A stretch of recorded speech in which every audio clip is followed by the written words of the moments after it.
আজকে যে সাপ্লিমেন্টারিটা বেরিয়েছে সেটা বিচারকদের বিবেচনার পরে যে লিস্টটা বেরিয়েছে সেটার মধ্যে বাতিলের মধ্যে আমার নামটা আছে। যাদের নাম ওনারা বাদ দিয়েছেন তাদের মধ্যে আমার নামটা আছে। কারণে হচ্ছে কেন হচ্ছে আজকে আমার কাছে যে লিস্টটা এসছে আমার ওইখানের শ্বশুরবাড়ির ওখানে যে বুথের ওটার যে কটা নাম এসছে 120 জন না 27 জনকে আমি দেখলাম, প্রতিটা মুসলিম। সব থেকে আনফর্চুনেট যে এখানে প্রতিটা মুসলিম। ওই এলাকায় যে হিন্দু বা অন্য কোনো কমিউনিটি থাকে না এরকম না, সবাই থাকে, কিন্তু এই টোটাল লিস্টের মধ্যে শুধু মুসলিমের নাম। জানি না কোনো একটা কমিউনিটিকে টার্গেট করা হচ্ছে কি কি, অনেক রকম খবরই তো কানে আসছে, কিন্তু এটা দেখে তো আজকে আমার সেটাই মনে হচ্ছে। সোমবার গভীর রাতে নির্বাচন কমিশন প্রথম সাপ্লিমেন্টারি লিস্ট প্রকাশ করেছে, আর সেখানেই দেখা যাচ্ছে হাওড়া আদালতের এক আইনজীবীর সঙ্গে অবাক করা ঘটনা ঘটেছে।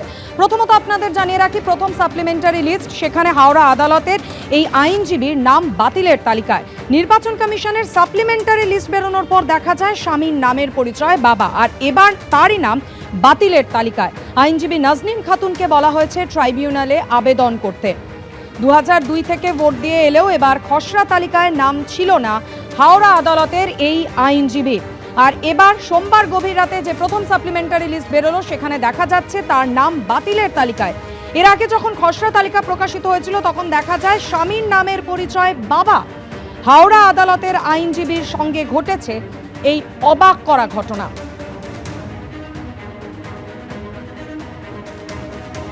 ঠিক কি ঘটনা ঘটেছে আরো বিস্তারিত জানাবেন প্রতিনিধি সুনীত হালদার আমাদের সঙ্গে রয়েছেন। সুনীত, হাওড়া আদালতের এই আইনজীবী ঠিক কি অভিযোগ করেছেন?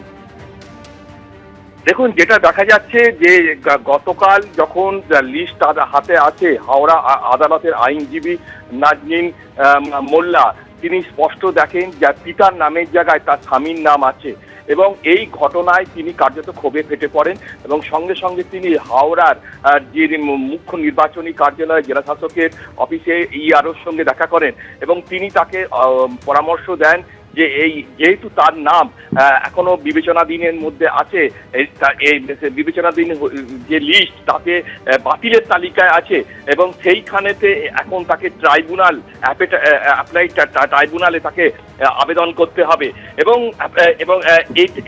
তিনি স্পষ্ট জানিয়েছেন যে 2002 সালে তার ভোটার তালিকায় তার নাম ছিল এবং তার নাম ছিল নাজনীন খাতুন এবং পরে তিনি তার বিয়ে হয়ে যাওয়ার পর তিনি নাজনীন মোল্লা হয়েছে এবং এ ব্যাপারে তার যে পাসপোর্ট, তার যে আধার কার্ড, ভোটার কার্ড, প্রত্যেকটি ডকুমেন্ট তিনি নির্দিষ্ট সময় সব জমা দিয়েছিলেন এবং এর আগে যতগুলি বিধানসভা এবং লোকসভা নির্বাচন হয় এবং পঞ্চায়েত নির্বাচন প্রত্যেকটাতেই তিনি ভোট দিয়েছেন। তিনি সাকরাইল বিধানসভা কেন্দ্রের কলাতলা 251 নম্বর বুথের বাসিন্দা এবং সেখানেই তিনি ভোট দেন।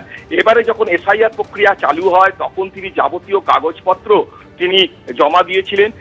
যখন তাকে শুনানিতে ডাকা হয়েছিল এবং গত 28 ফেব্রুয়ারি যখন চূড়ান্ত তালিকা প্রকাশিত হয় তখনও কিন্তু তার নাম ছিল না এবং তার নাম অ্যাডজুডিকেটেড, অর্থাৎ তার বিচারাধীন তালিকায় তার নাম ছিল।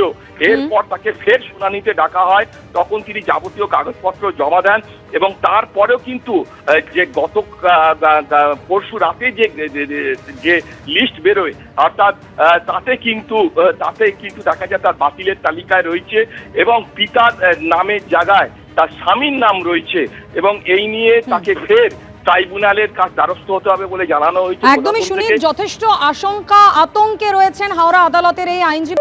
এবিপি আনন্দ এগিয়ে থাকে, এগিয়ে রাখে।